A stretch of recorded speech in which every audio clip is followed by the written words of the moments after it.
My name is Chris Mastalio and I am a co-director with ChildFund Rugby. My role is really supporting our team that works really closely with national governing bodies, regional associations and World Rugby, the International Federation, really to provide expertise, advice and support for the delivery of rugby for development work. So that is work that is intentionally using rugby to deliver learning outcomes for young people in vulnerable situations. ChildFund Rugby has been involved in safeguarding for a number of years. We're recognised as a pioneer organisation within the international safeguards for children in sport. Since then, we've also done a little bit of work with the International Olympic Committee as they rolled out their International Safeguarding Officer course.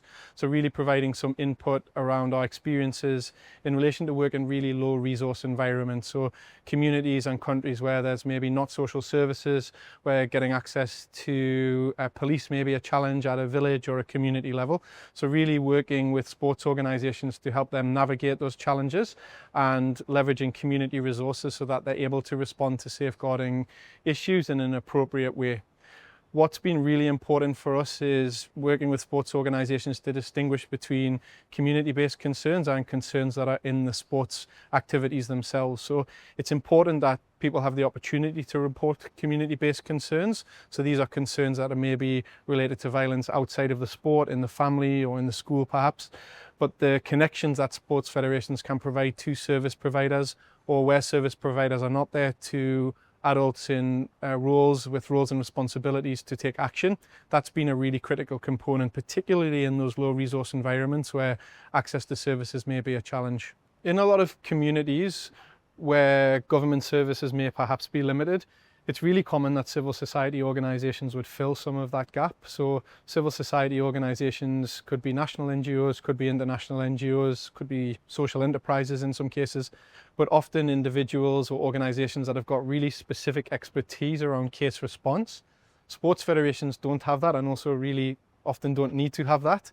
It's just really about how do sports federations interface with those services so that they know upon receiving a report, upon receiving a concern, they know where to go to get the appropriate level of support so that support can be provided to victims, so that cases can be taken to resolution. And of course that may involve in some cases engagement with legal departments, it may involve engagement with counselling. It's not the role of national sports federations to do that. However, national sports federations have a responsibility to keep everybody safe and to know where to go for those services to connect young people or vulnerable adults into those services. Safeguarding is really about reducing the risks that young people face when they're participating in activities. Sport, as we know, it's a great way to engage young people. So wherever you're bringing young people together, wherever they're in a comfortable environment, they're feeling safe, they're feeling confident, they're going to talk about what's going on in their daily lives. It's really important that sport provides a welcoming atmosphere so that for young people who may be in difficult situations, it may be that they choose to engage with their coach or their role models within the sports environment. And if there are disclosures or if there are concerns raised, it's really important that sports federations, their coaches, their staff, they know what to do with that. It's also really important that behavioural expectations are really set within sports organisations. You look historically, there's been a number of really high profile cases at the national team level, at the elite level, across sporting codes, across countries. This isn't something that is only happening in certain places or certain sports. So really, what are the behavioural standards and what are the expectations that everybody knows they need to meet to keep the sports environment safe and inclusive for everybody? And also, what are the reporting mechanisms that everybody has the right to access so that they can report any concerns or any issues that they may be facing in sport? Sport in general is engaging with young people and often with adults in vulnerable situations as well. It's really important that if you're going to be engaging with young people, you need to provide that safe and inclusive environment for them to participate. Even with a sports hat on, if you want kids to play your sport, you need to provide an environment where they feel safe and where they feel comfortable. There are a number of really practical steps that sports organisations can take if they haven't started on their safeguarding journey. So policies, of course, are really important. What we've found over a long period of time is that policies are often in place, but there's not really good awareness of policies. The evidence of practice against policies is perhaps limited. Safeguarding is something that you need to be doing consistently as a national governing body. It's not something that sort of gets done and it's complete. Often with sports organisations, they're working with volunteers or staff with many responsibilities. So bringing safeguarding into the workflow and in providing time for people to work on that can often be a challenge. but we've seen that some of those preventative steps that can be taken around moving policy into practice, behavioural codes of conduct, really important, knowing where to go and get support, having a really clear reporting mechanisms, some of the really key things that federations can get in place. It can be a game changer for bringing young people into the game and keeping them in the game. NGOs and sports federations operate in really different spaces, but acknowledging that they both have really specific skills, and that when you bring those skills together, it really is a value add. I think that's really the critical part here. And from ChildFund Rugby's perspective, our role is really about playing an interface between that sport and development expertise. It's really important. You want young people to have a really good sports experience. You want them to stay in the sport. You want them to go and play that sport to whatever level that they want to play. However, we also want to see that through that sports experience, they're also learning skills, knowledge, attitudes, behaviours, things that they can take back to their communities. We know that across every sport, across every country, it's a very, very, very small percentage that will go on to either represent their country or go into a professional pathway. In a lot of countries, a professional pathway doesn't even exist. So really what we want is to use sport as a catalyst to get young people active, get them moving, but also get them taking on really critical skills that are going to help them be the leaders in their communities in the next generation. Safeguarding in sport still remains new across a lot of sports and in a lot of countries. It's been relatively recently that we've seen sort of international standards put into place. So the International Safeguards for Children in Sport is a really key document. There's been some work done around safeguarding standards for adults in vulnerable situations. And the IOC has really moved the dial pretty significantly, both by producing their own athlete toolkit around safeguarding, but also providing education opportunities through their safeguarding officer course. I think that's been really key. That then of course has moved down to international federations that have really then recognised that there was more to do in the safeguarding space. Of course, at that global level, moving that down to a community coach, there's a big gap. So there's a lot of work that needs to be done on that interface between international federations, national governing bodies, and then down to clubs and schools. And I think that again is really moving past the approach that safeguarding is about policy. Policy is one really important part, but it really is only the first step. And how do you get that policy into practice to make sure that a young person or a vulnerable adult, that individual, feels safe within the sport that they're participating in? This is really a big challenge, and it's resource intensive because you need to work with every single coach, you need to work with every single staff member, and in a resource constrained environment, which is the situation, the reality for a lot of sports, getting safeguarding on the agenda can be a challenge sometimes. For any sport that wants to grow, it's critical that young people coming into the sport feel included, feel safe. You provide that environment, they're going to come back to your sport. So I think whatever your sport is, you want to get young people into your game, into your sport. To do that effectively, you need to have a safe and inclusive environment for young people. So even for those that maybe are perhaps not invested in safeguarding as a concept itself, if you want to grow your game, providing that environment is really important. I think it's also really important to make sure that sport is accessible to everybody. So in a lot of countries, you'll hear criticisms of certain sports that it's only for the elites, it's only for kids in the cities. Everybody wants their sport to be accessible to everybody. Providing a safe and inclusive environment is really key to doing that, and setting your safeguarding standards and supporting and resourcing those safeguarding standards is a really, really good way to do that. It's also, I think, important to reflect on the growth we're seeing around the women's game globally. Safeguarding is really important for the inclusion of girls and women in sport. If you don't provide a safe environment, if you don't provide an inclusive environment, people are not going to come to participate in your sport. So I think there's an ethical and a moral imperative to it, but I think also from a business case, you provide a safe environment, young people will come to your sport and will choose your sport. Pass It Back incorporates safeguarding in a number of different ways. So in general, one of the first engagement points around safeguarding would be working with union partners. So really working with them to assess what is their level of safeguarding practice. What does that look like against the standards that are set within rugby from World Rugby? What does that look like in terms of the standards that may be set from a national level around expectations around safeguarding? So working with the union to really assess that, and then to identify 2 or 3 key things that a union can do over a 12-month period that will improve the safeguarding practice. So that's something that we would try to establish at the beginning of a relationship with the union, and then really work with them over a 12-month period to progress only 2 or 3 key things. And then after that 12-month period, we'd look at, okay, what's progress been like and what are the next 2 or 3 key things. It's really important to incrementally move on safeguarding, particularly if you're starting from a low base. Otherwise, it really is overwhelming, particularly with all of the different priorities that national governing bodies have.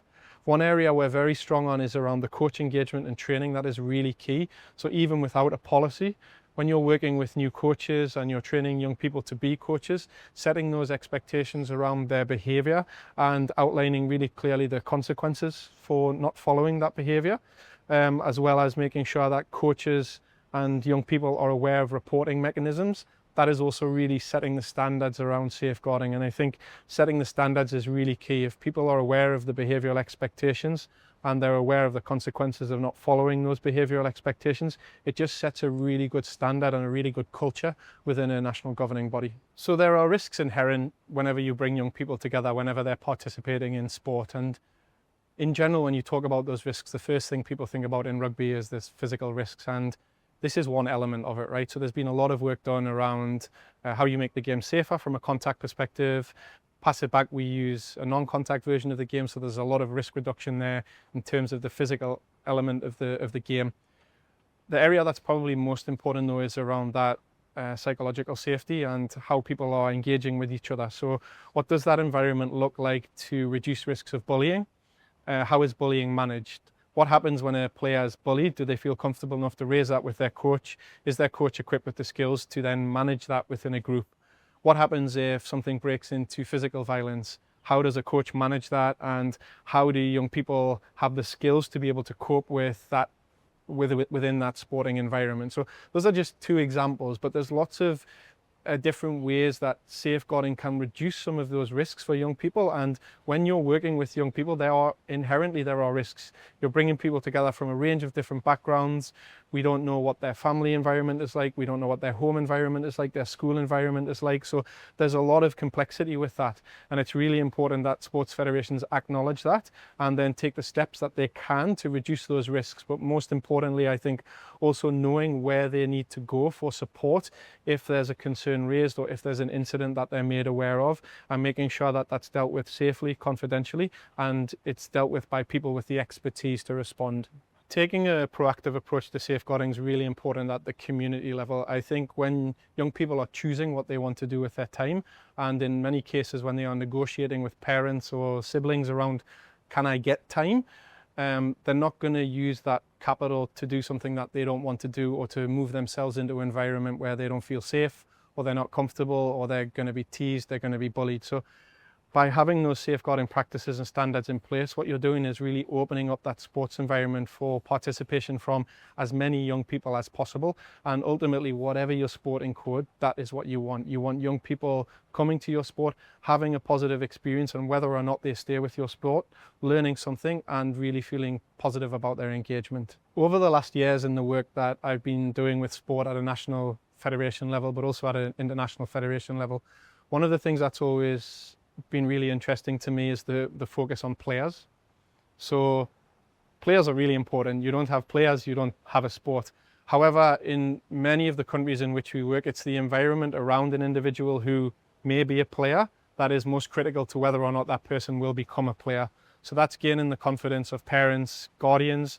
It's gaining the confidence of the extended family, perhaps of village level stakeholders or provincial, leadership. So thinking around the player and the environment around the player actually is the best way to get a player. And I think that's something that sport can really benefit from in terms of engagement with civil society organisations, with organisations that are really experts in community mobilisation and community engagement. Because without that buy-in, it's really difficult for young people to participate in a sport, whether or not they want to participate in that sport. The safeguarding work that we've done has been really interesting because it's worked predominantly with national governing bodies, but also some regional bodies and international federations as well. We've worked across a whole range of contexts. So, I can think about Australia, where you have really strong legislation, really strong service provision, to some of the countries we've worked where actually there are no qualified social workers. So across that extreme, I think what's really interesting for me is that the standards that federations and national governing bodies can get in place, they're the same. So what standards do you expect within your sport around safeguarding? What environment do you want to build, to create for young people, for adults, to make sure that they have a positive experience when they come into your sport? I think rugby as a sport itself has a real opportunity to really set a standard around what safeguarding looks like across a sport globally. And yes, the legal environments may differ. Yes, the access to services may differ, but the standards and the behaviours that you expect from your sport, that is something that I think can really be set at an international federation level. One of the interesting pieces of our work is that we've worked with national governing bodies at all levels of development. So those that maybe are fully volunteer run to those that have big offices and full-time staff across a country. One of the key lessons I think we've learned around working with those national governing bodies is that transition from being a volunteer-led organisation to having 1 or 2 staff members, and the professionalisation that's required to do that as a national governing body. So that for us has been a really key point, seeing national governing bodies grow and mature and to see whether or not they're ready to take that step. That brings a lot of complexity with it. You really need to have more control over your financial management. You need to have contracts in place for staff, things that maybe you've been operating for 10 or 20 years in some cases, and that hasn't been the case. What it also does is it brings in a requirement that you've got access to more skills than only sports skills. So sports at whatever level of professionalism is a business. You need people that can manage finances. You need people that can strategize. You need people that can manage people. You need people that are good at social media, are good with digital skills. So once you start bringing in the resource to support that, it's a great opportunity to bring in new types of people with different thinking, with different ideas. And we all know that having a diversity of ideas and a diversity of thinking is going to provide a more rich experience, which I think in turn is going to reflect on the sport in terms of professionalization, making it more open to new people, bringing in new sources of revenue, all of the things that sports federations really want to do. We often find that that transition is really difficult for a lot of sports organizations. We also often hear, this person doesn't know anything about rugby. How could they possibly add anything to our federation? But then you see, to be a good accountant, you don't need to know anything about rugby. You need to be able to manage finances. So really supporting that transition and broadening out the skills that are needed, and then therefore the pool of people that you can engage, that's been a really key transition point where we've recognized that unions have taken the next step and are really looking to grow their sport. Rugby federations are governed by a pretty well-defined set of standards from the International Federation. So there are certain expectations that the International Federation has of a national governing body around a whole range of things. So that might be from their national teams to their youth and age grade programs, but also around their governance, their financial management, safeguarding, a whole range of areas. Civil society organisations are really experienced at working in partnership with national organisations at a whole range of stages of development. And it's important to acknowledge, if you're building a finance system or an HR system, it's often, for a sports organisation, it's the same as for a different type of organisation. So if you have those skills to work in partnership and to move people through at an appropriate pace in a way that suits the national context, the national environment, that's a skill set that I think it's been really welcomed by a lot of sports organisations that we work with. A lot of that is about the approach to business. So how do you work with a national governing body to give them the access to the skills at an appropriate pace within the capabilities that they've got, particularly when you're working with organisations that may be volunteer-led or people working in part-time capacities. Working with sports federations, we'd often find that when we start talking about evidence of practice, there's some really good indicators in place. So that might be around sort of player registrations, how many level 1 coaches have been qualified, how much revenue has been generated. So really, quantitative measures that can be measured pretty easily. Where we found some challenges, I think, around sports governing bodies is around record keeping and consistency of information, particularly around player participation. So providing systems that can be put in place to help people track that, I think, is something that can be really valuable.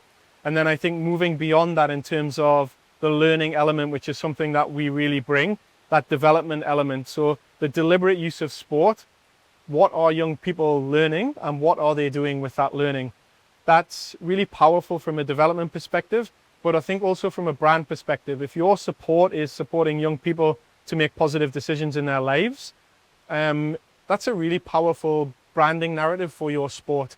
It also creates some really interesting opportunities around new revenue streams. So national governing bodies are generally very good at working with sports streams in government, but what does it look like to use your sport to deliver outcomes around education or mental health or gender equality? And which ministries might that provide you with access to, and which types of government budget might that provide you with access to? So it's really just providing a complement to the sport development stream that a lot of national governing bodies are so strong at, and bringing in that sport for development stream to complement that. And we really want to see players from that sport for development stream transitioning into the sport development stream at whatever level they feel comfortable with. I think for many people, they've had a really positive experience in sport. So myself, I played for many years, I've coached. I would count, 99% of my experiences personally in sport have been really positive. We know though that that's not the experience for everybody. I think also the lessons that I took for sport, despite playing in the same team as another 14 people, the lessons may have been different because I participated in sport. I didn't participate in a program that used sport in a really intentional way to deliver learning that was relevant for me in my life. So that sport for development approach is really that. How do we use the sport intentionally to deliver learning outcomes that are relevant to young people?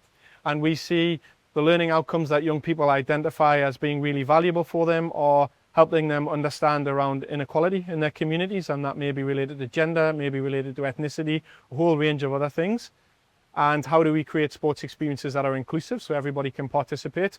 Learning about the future and thinking about how am I planning to be successful, building skills that are going to help me deal with difficult situations and make a positive decision, building really supportive peer networks. Sport can do that, but it also may not do that. So how do you use sport intentionally to deliver some of those learning outcomes that we know evidence shows are going to help young people be more successful in life, perform better at school, get better employment, and have higher levels of satisfaction into their future? Safeguarding in sport is really starting to be taken seriously across sporting codes. I think the next steps really are about how do we take that really strong intention at the international federation and really make sure that it's getting down to the national federation level and then into the community. So I think the future is really that there needs to be that top-down approach needs to continue, but there also needs to be a real bottom-up approach to making sure that every single coach that is going through accreditation of whatever type of accreditation that looks like, there is an element of safeguarding in that. Again, that's really about setting those behavioural expectations, making sure they know where to go to access support, and that reporting mechanisms are really clear within whatever context they're working in. ChildFund Rugby is really uniquely placed to support rugby to improve safeguarding practices. We work with unions at a whole range of levels, and I think particularly at that membership and growth level, so those unions that are building their capabilities and are emerging into the rugby world, making sure that as they do that and as they grow the game, there are the systems and procedures in place to make sure that everybody involved in the sport is involved in a safe and in an inclusive environment. We're really uniquely placed with our skills to work with unions, but also the access we have to language capabilities, the access we have to different social services in many different contexts. So we really bring an element of practical expertise to help support national governing bodies improve their safeguarding practices at all levels of the game.